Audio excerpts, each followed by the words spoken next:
Hi, I'm Richy. Hi, I'm Andrew. And we're the hosts of the Well podcast. And in this show, we're going to talk about all things marketing related and the things that RA marketing can do for financial advisors, as well as what we're doing in our own financial advisory practices. Yeah, like Andrew said, we are both active financial advisors. So we're in the field doing what you guys do. And so in this show, we'll share the good, the bad, and the ugly. This episode of The Well starts now. All right, welcome back to The Well with Richy and Andrew. We got some special guests coming up this one as well. That's right. Yeah, we've been recording these, or Keith has been recording these with some of our top advisors. And today we've got Keith and Jesse Abshire. We're going to be sharing that interview with you guys, and I'm pretty excited about this. Yeah, it's kind of, I think going to be a really fun, different episode. We're going to do several of these because the reality is we're really good advisors. There's way better advisors out there. Mm-hmm. Really successful men and women out there doing this thing. And so Keith's going to be doing some interviews. There'll be, smaller advisors just getting started. There's going to be, multi-location, billion-dollar RIA, type of advisors as well. So I think this will be a lot of fun, but we've never seen this video before. Yeah. So you're going to get our reactions to some of the content from Jesse and Keith kind of interspersed throughout. We'll try not to be too much of a distraction, but we're excited to watch this one with you guys. Yep. So we'll watch through it. We'll pause if we want to say something, kind of reflect on some things, but otherwise we're enjoying it right along with you. Everybody, welcome. We've got a special guest today with Jesse Abshire out of Reno, sometimes known as Lord Abshire around here. And yes, he does give himself that title. Jesse, thanks for being on with us today. Thanks for having me, Keith. I'm happy to be here, man. So tell us a little bit, just where did we first meet? How did you come across RA marketing and the whole relationship that we've got going here? Yeah, I was over at a financial event in Kentucky roughly a couple of years ago at Stonewood Financial, and I'm pretty sure you guys were presenting there. That's the first time I've ever seen you, and then you got up on stage, hat backwards and jeans. Yeah, my crazy red hat back. I'm in the red shirt today, not the red hat, but yeah. Touche. And it was like, wow, this guy's kind of interesting. And then, we kind of hit it off, and we've done a lot of really cool things together since then. So I think we've done a lot of different marketing together. We're going to get into that today and different things that you've run and that we've helped you with. What do you think, if we just look back a little bit on the past couple of years that we have been working together, what do you think that one of the biggest impacts has been for you? I guess just like the out of box kind of like creative strategy where it was like, hey, we're not just a cookie cutter kind of shop. It's like, let's try some different things and see which works. Plus that's kind of how I run my firm, right? We're like, not everybody fits into the box, and I need a partner that's kind of willing to be flexible. And you guys have been that for me. So. Because you've worked with other marketing firms, of course, in the past and all that. I have. But we've also been together going on 2 years consistently. I'd call that a committed relationship, Keith. Yeah, we love having you, and you're right. The type of relationships that we're looking for are, we'd rather go deep than wide as far as who we work with, and as a small team, high speed, low drag, everyone's an A1 player on the team, but we certainly search for relationships like we have with you and your team. And I've been out to your office, I've met your team. You guys have a really top-notch operation. I wonder, just from an advice standpoint, Jesse, you're a pretty big producer, right? So let's not beat around the bush on that. But you have sub-agents, you have a team that's going on, you have your act together. How did you get there? What advice would you give other advisors who are trying to get to a level like that and trying to scale? Oh, we're getting into it now. Yeah? Well, trial and error is one of them. I'm a very analytical, proficient kind of person by nature, which kind of makes sense that I'm in the financial space. But it was like, I would always ask this question where I was like, hey, if I got 1,000 clients overnight, where would it break? Like what would break first and how could I fix it? Right. So I worked through the system trying to fine tune those bottlenecks and make them better. And as you grow, you find more bottlenecks. So now, I have junior advisors. I have an entire administrative staff that is, client facing. Right. I would say that if I'm giving advice to someone, that's trying to build something that I built, one, I'm going to have them read a book. And that book is Buy Back Your Time by Dan Martell. Okay. To me, as a business owner, that is probably one of the best entrepreneurial books I think I've ever read since I've been alive. Awesome. And it is fantastic. And I have used multiple strategies inside of Martell's book in my own practice. And also, don't be afraid to be wrong. I have this common saying, we talk as a team a lot. Everyone shares ideas, and it's kind of a thing that we always say, but I'm willing to be wrong after sharing an idea or a thought, what we think is the right direction. But I'm willing to be wrong, and I think you have to have that flexibility in business.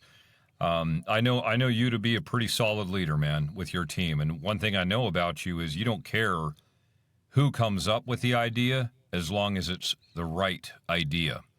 No, And 100% don't agree. I use the 1-3-1 rule in my firm, by the way. It's kind of like that, where it's like, hey, if you find a problem or you have an idea, right, don't just come to me like with the issue. Like, come up with 3 ideas or 3 ways to solve said issue, then bring it to me, and we'll pick one together. Okay. Right? So I think that creates this real quick. I think what you just said is so key. And I love that. One thing that I noticed with him right away, with Jesse, that I appreciate is you always know when somebody is successful a lot of times because they're fast movers. Mm-hmm. What he just said, I think, is really important he said 2 things. Messing up is okay. Mm-hmm. Don't be afraid to mess up. And then I like kind of that 3-to-1 rule. I've never heard it like that. I took a note of it. But really what that tells to me is how can we be quickest with the change? Yep. Because if we like sit there and complain and we get into all this stuff, then like you're going to be way behind. If you just think it through, 3 things, this one, go. You could execute so much faster, which I think in this business is the difference maker. Yeah, done is better than perfect. I mean, get it out there, get moving on it, especially as it relates to marketing. I think we can hem and haw over, should we pick this color or this font or this or that or the other thing. I was just talking with an advisor this morning, and they were like just beat me up over like a couple of words in an email that's a confirmation email. Like, well, should it say this or should it say that or should it say this other thing? And it's like we're spending 30 minutes trying to determine, should we phrase the sentence slightly differently? And at the end of the day, I was like, look, it doesn't matter. Like, we're trying to thread this incredibly tight needle. Let's just move fast, get it out there, get it done, and we'll see what happens. And if we fail, we'll learn from it and move on and make it better. Yeah, I just went to an event and there was an advisor on stage. I think he pulled in $438 million this year in assets and new assets this year. Obviously, it's super incredibly successful, but he goes, I am the dumbest one in this room. I'm just going to tell you guys that. I'm dumb at a lot of things. But what I'm better at than everybody in this room is executing quickly. Mm-hmm. I get an idea, and we execute on it right away. Boom. Yeah. We're just faster than you. And that's why we get the business. Yeah. So that's what that reminded me of. It was so good, Jesse. That's key to success. Yep. Right. So I think that creates this like nice culture of like, it's not just like a dictatorship, it's a partnership. And it's like, but we need to solve these problems and use creative thinking together. Yeah, that's fantastic, man. I really admire that. I remember the first event we did together. You were using a different firm for marketing at the time. And, we had done a few webinars together, I think. But your in-person stuff was really not something that we had touched yet. You were using another company, and eventually you decided to take the gloves off. See what I did there? And give us a shot. And I remember you talking about the difference that it made to have complete transparency in who was registering all the contact information that we give you, and don't hide from you or make you buy or anything like that. But there's this great story that you have, and I kind of would love if you share it, because you had a great event. We did, you do them at the National Automobile Museum out there in Reno a lot of times. Big theater, big stage, big screen. It's awesome. Yep. But you had the first event we did. I remember you sharing this awesome experience about a client you got, and there was a big catch or punchline to the story. I know where you're going here. Yeah. All right. So firstly, like when we got connected, I was a little frustrated in this like lack of getting information prior, because it was and not being able to use my own brand. Right. Because brand awareness to me is massive. And I want people, when they go into Google I'm there. I'm easy to find. Yeah. It's credibility. And it's like, if I'm going under someone's umbrella, I don't really know you. And I didn't love that, but I did it, right? Because that was kind of the opportunity that was faced to me in that moment. So I got, once we kind of like started talking about it, it was like, okay, well, hey, I'm going to give you all this stuff up front, and I'm going to help you create some other strategies to get them in there. So that's leading to this client, right? So we created this new plan with you that it was like, okay, hey, we're going to call them. We're going to say, hey, thank you. We're going to send, letters in the mail. We're going to, like, as soon as they register in real time. In real time. Yep. And we send them a picture. So like of that letter, one of it is like a thank you on the back. It's a picture of my staff that will be there. And then we do like directions from like all the major exits that get to the automobile museum. Yeah. Like MapQuest style, printed out, old school. Pretty much. Yeah. And then it was this thing where like people felt like they kind of got to know us before they knew us. Right. But the client that you're specifically bringing up is a unique story. They got our marketing through you guys. They got calls and messages and stuff from us, and they never attended the seminar. Mm-hmm. Never attended, never even saw us, right? Heard us speak, but came in. They were looking for, their advisor wasn't really like a forward thinker at the time. They were in a corporate office. They didn't feel like there was a personal touch. Came in, we provided some value. They got to know us. Yeah. And then we ended up closing a 3.4 million assets there from someone that never even attended a seminar. What I love about the story, first of all, is number one, you had the data of everyone who had registered, right? Yep. But secondly, I think a lot of advisors, and I wonder if you can talk about this, a lot of advisors just work on the low-hanging fruit. You had a great event. You set 14, 15, whatever appointments at the event, right? So it was a solid event. But you didn't stop there because there's still a whole bunch of people, maybe 50, 60% attendance ratio. But then there's a whole bunch of people that actually didn't come for whatever reason. Mm-hmm. And your team had the grit to actually call all those people. Do you know how rare that is in our industry? I know it's not rare for you, but advisors just don't usually have that grit or take the time to pick up the phone and call. That client came because you did pick up the phone and call. And it's not the presentation, the marketing for the presentation for the event. That is part of the campaign. But the other part of that campaign is mining the gold that's on that roster. 100%.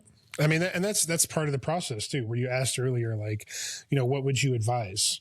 Build a process. Like everything that we do is written down. New client call, roster. What do I do after the call? Like all of these things are not only 90% automated, but they're all referenced in an encyclopedia, basically, that we have a written process for everything that we do. Okay. Right. And the thing that I teach about, like, obviously it sucks to dial the phone sometimes, right? We know that. Yeah, it does. Phone weighs 10,000 pounds, right? I mean, right. So I frame it as, hey, look, this roster isn't just names. This is a huge list of opportunities. And sometimes the best fruit isn't low hanging. You just have to climb a little to get it. I can't tell you how many times I have this talk with other advisors. Don't be afraid to climb the tree. The same kind of analogy. Some of the best fruit might be at the top. I mean, what do you think keeps advisors from climbing a few branches higher? And because they just live on the appointments they get at the seminar and they call it good. What keeps them? What is it? Are they just lazy? Are they scared? What is it? I feel like this is entrapment. I think that a lack of processes and a lack of a clear plan of how something is going to be approached really is something that businesses, not just advisories, right? Yeah. But that businesses suffer from. If you don't have a clear plan and a strategy of how you're going to get there and like understand that it's not perfect, right? You adjust along the way. That's all right though. Yeah. If you don't have those like bumpers in place, it's really, really hard to get there, especially if you don't have people on your team that will help you get there, because then you're depending on your discipline. I think let's stop it there. We got some comments on that. I mean, what he said was just so perfect. We've talked about it before. You have to have a process in place, regardless if you want to be a multi-$100 million producer like Jesse, or if you want to be a boutique lifestyle business. It doesn't matter. If you don't have a process, you're not going to hit those goals. Like you absolutely have to define your process, write it down, and stick to it all the time. So good. It's so good. And like we're just starting our firms out. Really, you guys have followed our journey. So like when you're brand new, you don't have a full staff. Right. So a lot of times, like, it's like, I'm trying to respect my time, but I also at the same time have to do everything. Mm-hmm. But I think what's really important, if you're in those same shoes as I am, it's like, but I know what I'm building to. You have your marketing, which is before the event. You have your sales, which is during, or whatever, the sales process. And then you have your ops, which takes care of, make sure the plan that you put together gets executed. Mm-hmm. So as long as you're like building toward having those 3 phases, you have a clear plan. Also, when you do hire somebody, you can't really be, you could be upfront that like, hey, we don't have this all figured out. It's a small group, whatever. But also they need to have some direction, right, where they're going to fit and how. And you need to be, as the business owner, like Jesse, have that vision and be able to like cast it to your team. You can only do that if you're really understanding, like you said, a clear plan to follow. Right. Get with your FMO or get with somebody, that's been doing it, and develop that plan and then just build toward it. Right. And document everything that you do. I mean, we talked about that years ago. I can't remember who we were watching. It was probably, one of like the Peter McKinnon types. And they were like, don't create, document. Yeah. And I think Gary Vee. Yeah, Gary Vee said that. Yeah. So as you're, if you're like Richy and I, kind of starting, only a year and a half, if you're starting out, document everything you're doing. And you might cut some of the fat at some point, be like, well, I don't really need to do that, or I can automate this or that or the other thing, but document everything. Even if you're a solo advisor, even if you don't want to be like the huge thing, like that's fine. Still document it, because I promise you're going to want to go on vacation, right? Or you're going to have a hire at some point, or an assistant or something like that. Consider an executive assistant. Let's say you're a solo advisor. Consider an executive assistant to help you manage your time. Right. Something like that. Maybe it's not junior advisors and those things, but I think the whole point is just have a vision and make sure you work toward it. Don't just like work like willy-nilly, not knowing what you're going toward, because then you're confused. Yeah. If you're haphazard in your process, your business will be haphazard and your income will be haphazard as well. Yeah. So good. That's only going to go so far depending on who you are, right? Right. We all have different levels of motivation. Indeed. Okay, so putting rails in place to guard against your own weaknesses, your own, mental or emotional limitations. As you meet with people in your team, I'm sure you see a lot of different things that the public, the people who are searching for advice, are interested in. And I wonder what you're seeing right now. Like, for example, what topics are people mostly interested in? What are they concerned about when they're coming in to see you, kind of regularly? What are you seeing? I would say the big shift that I'm seeing lately is that people are tolerating less the vague answers. I think they're like, they want things to be clear in like a simple language and not financial jargon. Right. And advisors who can't like explain how taxes work, how certain incomes work, how legacy fits together in plain English, they're losing these people, because it's like, you can't even speak to me the way I need to be spoken to. And that's what I'm seeing. And I think the future belongs to those that have the ability to educate at any level that they need to educate at. And the way that I go through it with like my juniors is it's a love language in a way. We all receive care, we all receive information, and we all give it a different way. And we just have to understand the person sitting in front of me, what is the best way to give them this information in the way that they can properly receive it. Do you ask people, prospective clients that you're sitting with, how would you like how would you like me to present my findings or something like that? I just picking up on this because that's a great way to put it. It's a love language. We all digest information differently.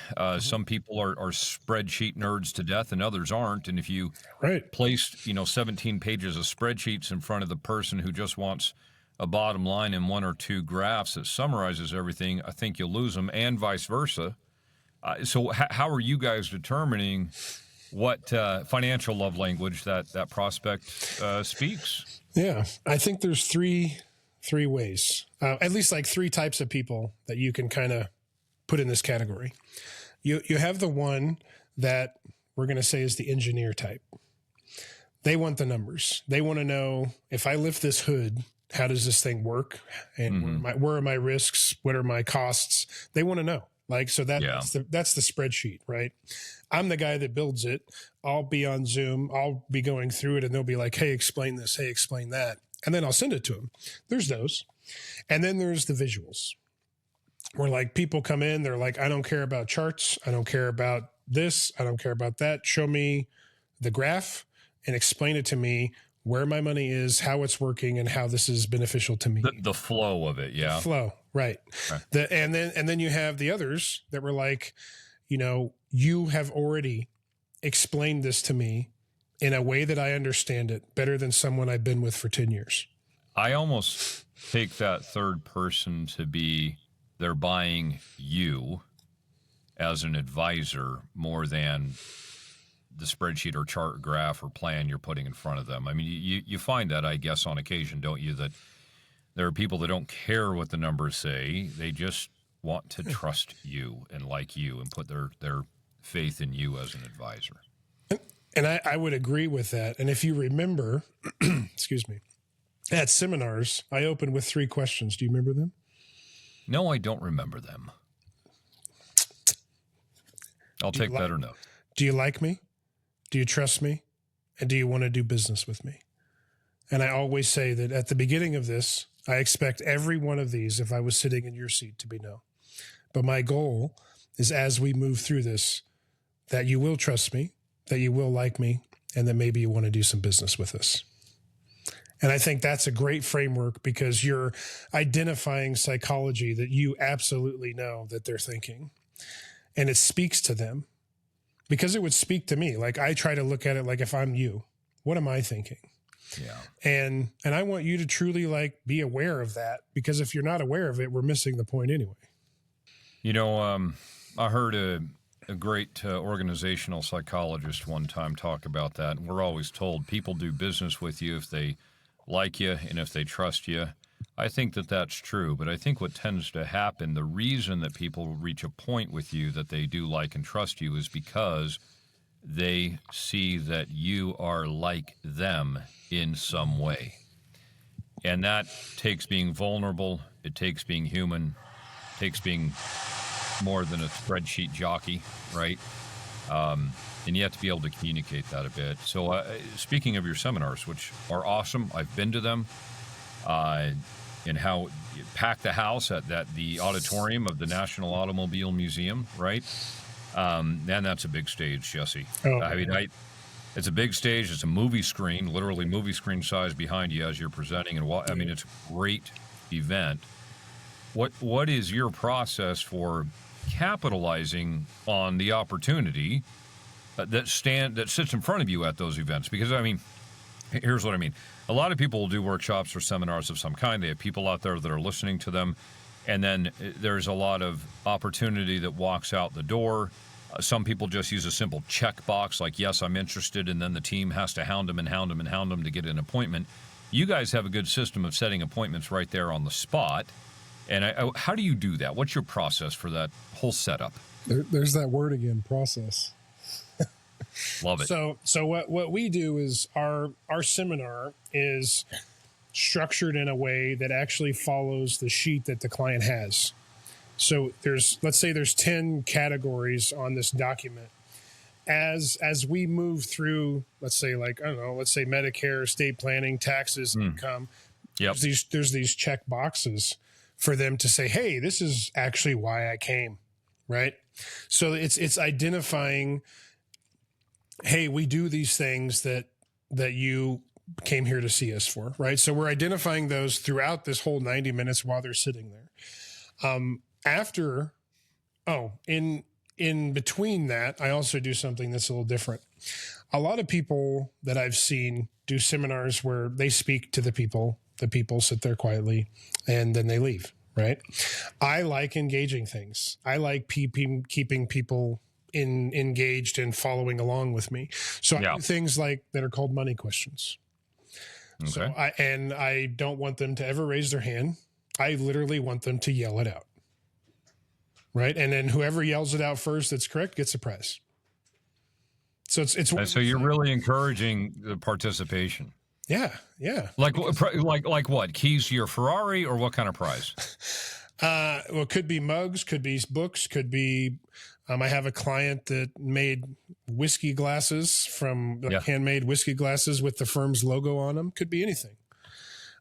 Every seminars it's different, right? But the idea is like, hey, like I want you in this moment with me. Like we're here together. Let's make it worth something. Yeah.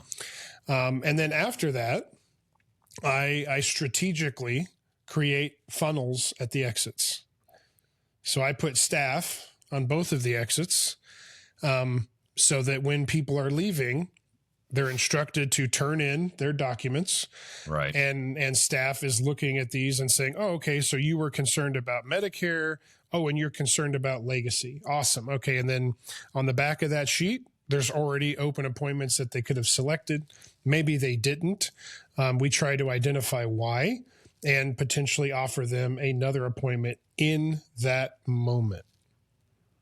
Because the goal is to make those appointments prior to you exiting the theater.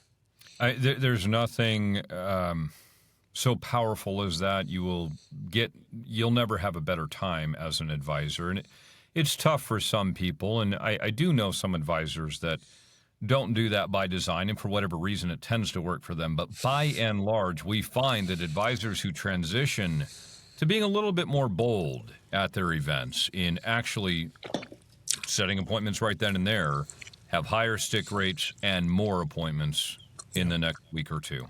And I agree. And my more bold stance these days is I used to do like a little Q&A. Mm-hmm. I do zero Q&A now. Okay. Interesting. Because I have a mentor, who you also know, that said, hey, you don't want to be that available because you don't want to take away the moment that they might make an appointment and come see you, and you could talk about other things in a more private setting. Okay, let's pause it right there. Before you jump in, he talked about something, I don't know, 4 or 5 minutes ago. So much good stuff in here. That was gold. I'm going to go back and rewatch this a couple of times, I think, just to take some notes. But he said something that he starts off his seminar with, do you know, like, and trust me? Like, I don't remember exactly how he said it, but it's like, I got a question for you. Do you know me? Do you trust me? Do you want to do business with me? I expect the answers to those questions to be no right now. But my goal is by the end of this presentation, by the end of this seminar, that you will like me, you will trust me, and you may want to do business with me.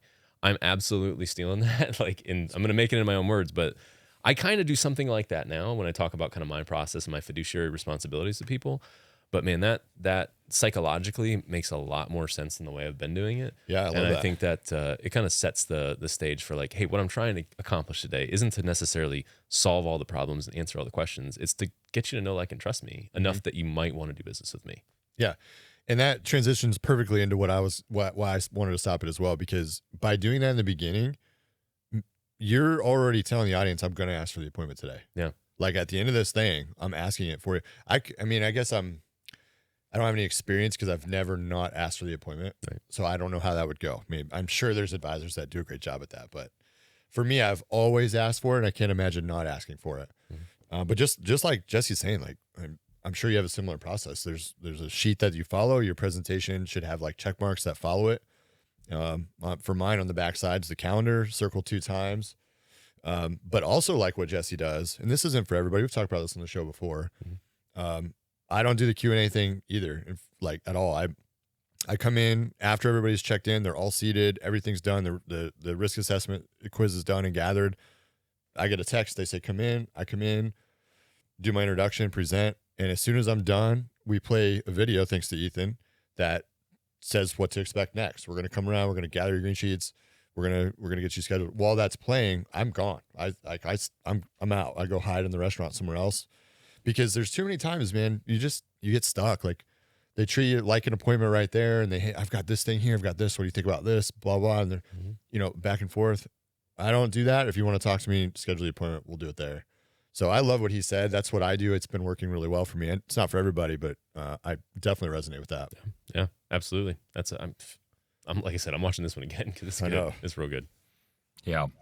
There's so many different ways, and I mean, different approaches for different personalities and things like that. There's no right or wrong generally, but there is a right or wrong for you. and how you operate. I think so. And I'm definitely one of those people who's like, oh, hey, we tried that last time. That didn't work. We'll try something different next time. Yeah. Well, we started doing something a little over 6 months ago together, which was a new venture, and you were part of a pilot program for this. We started doing radio shows together, and it took this was a new thing. I have a large background in radio, and love it, and know that it has been a consistent producer for appointments, and that's the key word, for appointments for advisors. And we talked about it for a while, kicked it around, and started up in February in your area there in Reno. I mean, talk to us about that a little bit. Yeah, I've actually really enjoyed that venture with you, because again, we're trying like, hey, what topic are we doing this weekend, right? And then we're kind of celebrating when it's my turn to do the show, and I make a couple appointments, and then you make a couple, and it was like, hey, yeah, we did it, good job. I really enjoy that. Plus, I've had clients that come in from the radio show that they heard us one time and they're like, wow, I don't know, my advisor's not on the radio. Yeah. Well, there is that assumed authority that comes with being on the air. That's true. And then I've had one client that was like, oh, well, you're on Fox. Oh, I don't associate with Fox. I can't do that. And I'm like, well, how did you hear me? But that's another point. And then we'll have clients that come in. They're like, man, I've been listening to you guys for weeks. Yep. Like I've been listening for weeks, and I finally was like, you know what? It's time. I want to come in and just kind of see what you guys think about what I'm doing. And, some of those clients are actually doing a great job. And we're the first ones to be like, hey, everything I see is how I would do it. Right. But at least they know that like we're actually here for them. And then the radio show we also use on the podcast. That is another avenue that we use that we can share on Amazon, Spotify, and Apple Music. So it's really fun adventure. And I like to try new things. I think not only as a business, but as a person. Well, I have enjoyed the venture a lot. I love voicing the shows for you. And when you take your turn and go at it as well, I think that's awesome. I think you've learned that medium well. I think you've become a convert, if I can use that word, to the medium as another line in the water. And recently you just sent me a text, Jesse, that you had a guy come in who he was in the garage tinkering around, had the radio on, all of a sudden stopped tinkering around in the garage, broke out paper and pen, and just started taking notes and mathing everything that was being said. Yeah. And came into you with math and said, is this right? And if so, let's go. And you wrote a very nice new case from that. That was so gratifying to me. I know it was gratifying to you, but the shows are classes. Yeah. And while we're always inviting people to take action on these classes, it's not just information for the sake of information. It's a point. How does it apply? Let's see the math, the before and the after. One of the distinct advantages that the radio medium has is exactly what you just said. You're going to have people come in right away because you're on the air, they find it impressive, but you're also going to have people that have listened to you for weeks. Mm-hmm. And by the time they come in, what is their predisposition toward you? They feel like they already know you a little bit. They know you, they like you, they trust you. Ah, I see what you did there. Do you remember the questions? And they're predisposed to want to do business with you. I'm not saying they're ready to sign on the dotted line. Right. But they are predisposed to doing business with you by the time they come to see you from radio. So I love that. I love the seminars, the workshops, everything that we do at RA. One of the reasons that we only work with financial advisors and in the retirement planning and wealth management space, Jesse, is because we believe in you. We believe in the advisors out there who are trying to do good for people. And that motivates us. So I just got to tell you, I love it. The whole team loves it when you text us and say, we just helped this person A, B, and C way, in these ways. There's more to that story. Tell me. So the husband was the one listening to the radio show, right? Okay. He was the one that came in with, the legal pad with the all the math on it. Scribbled math. Yeah. Furiously trying to take notes on the show. I'm not kidding. He walked in the office, shook my hand. He was like, I did this from your show. He's like, here, check. Yeah. Is this right? But what was interesting is what happened after that. Okay. So his wife came and she sat in the chair furthest away from me on her phone, full stop, 30 minutes. Hardly even looked, but huffed and puffed a few times. I'm an elephant in the room kind of guy. I'm like, hey, did he drag you in here kicking and screaming and I missed that? Because that does happen. We all know that. Yeah. And I like, awkward moments of humor.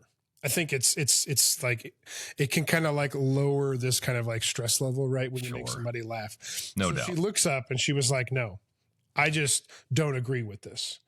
And it's like, oh, okay. Well, now we have something to talk about. And it was like, well, can you tell me about what it is that you don't agree with? So, well, I'm super conservative. I don't want to lose money. I'm like, oh, you don't want to lose money?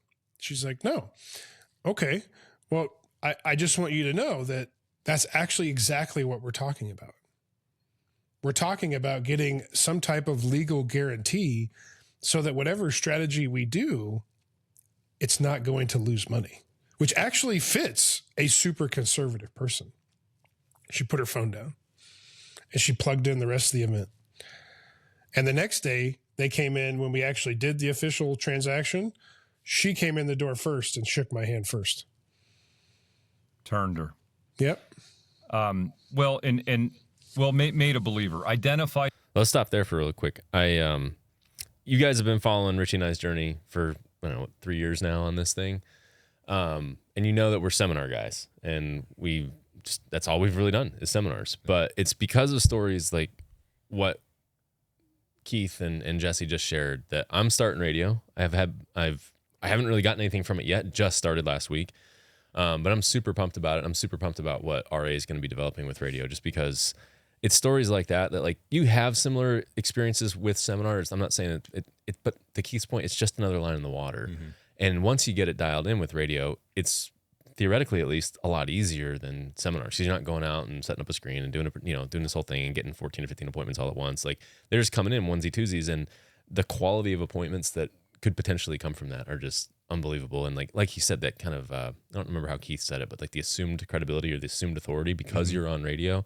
I'm really excited to see how that pans out for me, because I keep hearing stories from the guys that are using Keith's advice on radio, and it's like, oh look, there's another $3 million client, here's another $1.5 million client. It's like, he's always sending the text like, check this out, just 2 million. Well, okay, that sounds awesome. Yeah, it's an exciting new landscape for our eggs. I know it's been around forever. It's not a new marketing medium by any means, but I think the way that we're developing that at RA's, it's a little bit different than what RA always does stuff fresher. I mean, I'll just say it. Like we've talked about in our last episode.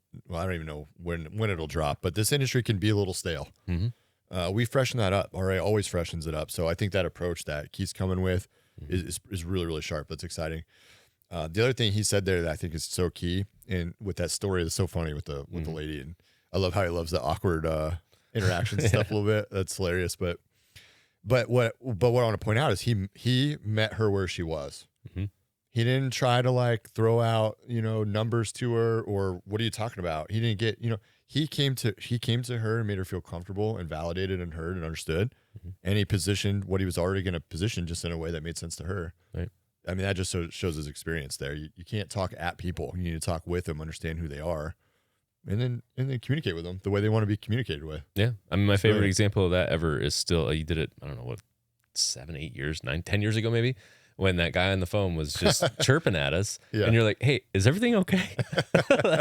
It was just this awkward, is everything okay? He's yelling at us for no reason. Yeah. Like, wait, stop. Wait, is everything all right? Yeah. And it kind of sounds like it's like, hey, did he drag you in here? Like that just made me crack up. That is funny. Because we've all had that experience where one of the couple is really engaged and the other one's just totally disenchanted, and it's like, good job for just calling it out. Like that's getting her attention. And then we've always heard the cliche: you sell the wife, you sold the home. Like if she's in on it, he's in on it almost every time. So smart move there. Yeah.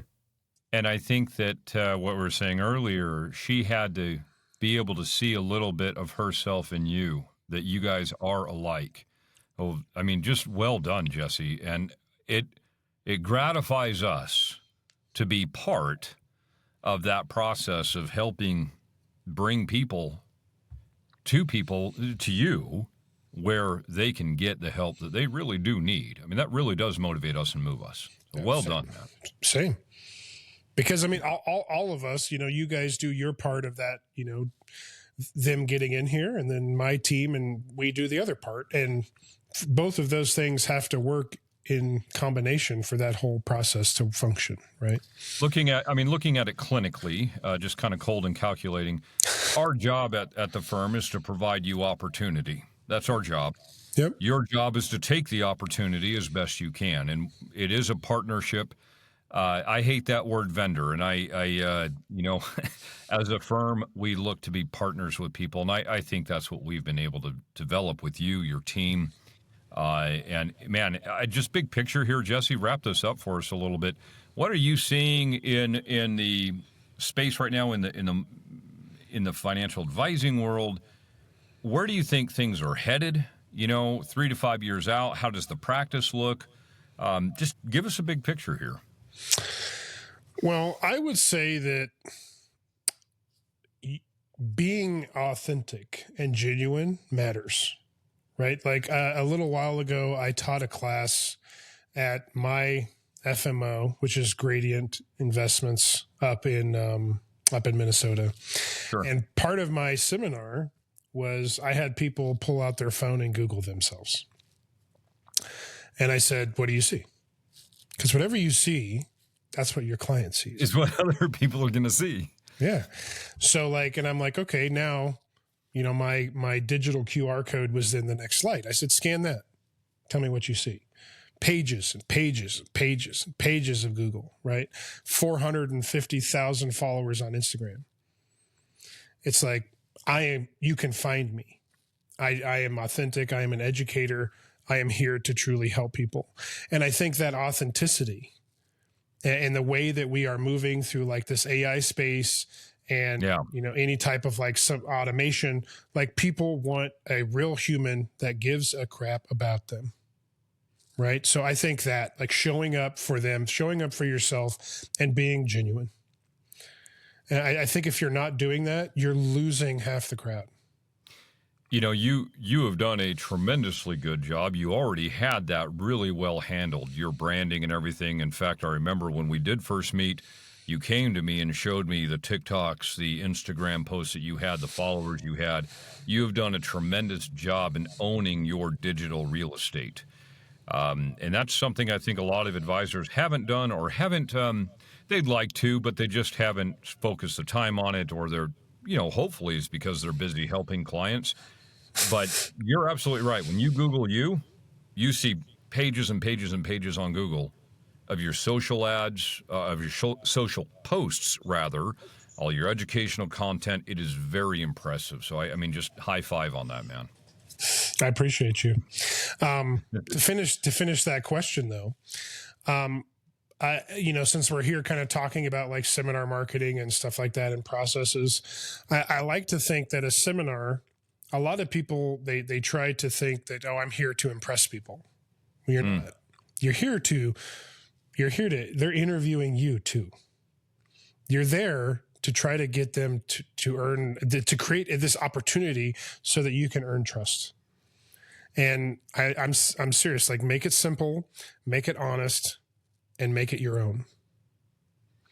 Because simplicity is really some of the greatest marketing I've ever seen. Because you're not hiding anything. And, if it fails, make them laugh, bro. Just make them laugh. It'll be fine.